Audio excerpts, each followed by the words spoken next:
আজ এক মহিষী নারীর জীবনের গল্পর এখানে সমাপ্তি।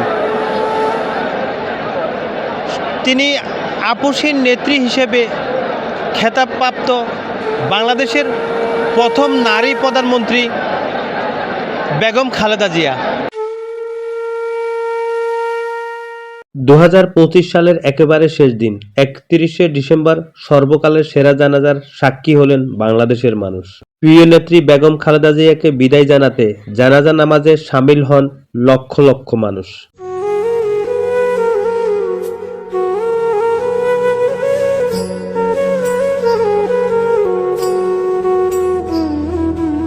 খালেদা জিয়া এদেশে প্রথম নারী প্রধানমন্ত্রী। তিনি 3 বার বাংলাদেশের প্রধানমন্ত্রী হিসেবে দায়িত্ব পালন করেছেন।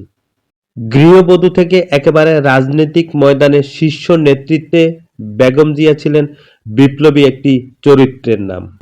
তার আপসীন দূরদর্শিতার কারণে একসময় হয়ে ওঠেন তিনি আপসীন নেত্রী ও গণতন্ত্রের মা। গেল 30শে ডিসেম্বর সকাল 6 ঘটিকার সময় শহীদ রাষ্ট্রপতি জিয়াউর রহমানের সহধর্মিণী এবং বিএনপির ভারপ্রাপ্ত চেয়ারম্যান তারেক রহমানের মা রাজধানীর এভারকেয়ার হাসপাতালে শেষ নিঃশ্বাস ত্যাগ করেন। দীর্ঘ 80 বছর জীবন দশায় তিনি অনেক বছর জেল খেটেছেন, ঢাকার পরিত্যক্ত জেলখানায় বন্দী ছিলেন।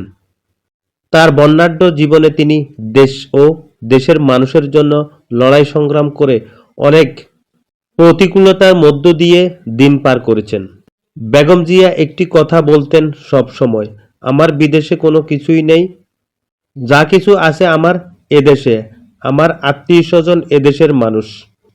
আমি বাঁচতে হলে এদেশেই বাঁচবো, মরতে হলে এদেশেই মরব। দেশের বাইরে আমার কোনো ঠিকানা নেই, এটাই হলো আমার ঠিকানা।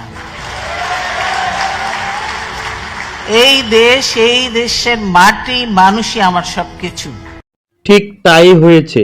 কোটি মানুষের শ্রদ্ধা ও ভালোবাসায় সিক্ত হয়ে চির বিদায় নিলেন বাংলাদেশের বিপ্লবী এই নারী নেত্রী। তার রাজনৈতিক জীবনে তিনি একদিনের জন্যও কোনো ব্যাপারে অন্যায়ের সাথে আপোষ করে নাই। তাই তাকে বলা হয় আপসহীন নেত্রী। সেই আপসহীন নেত্রীকে হারিয়ে দেশে বইছে শোকের ছায়া। খালেদা জিয়ার শূন্যস্থান পূরণ করতে পারবে কি তার একমাত্র ছেলে তারেক রহমান? এটি এখন দেশবাসী দেখার অপেক্ষায়। নাসির উদ্দিন লিটন, চট্টগ্রাম আপডেট।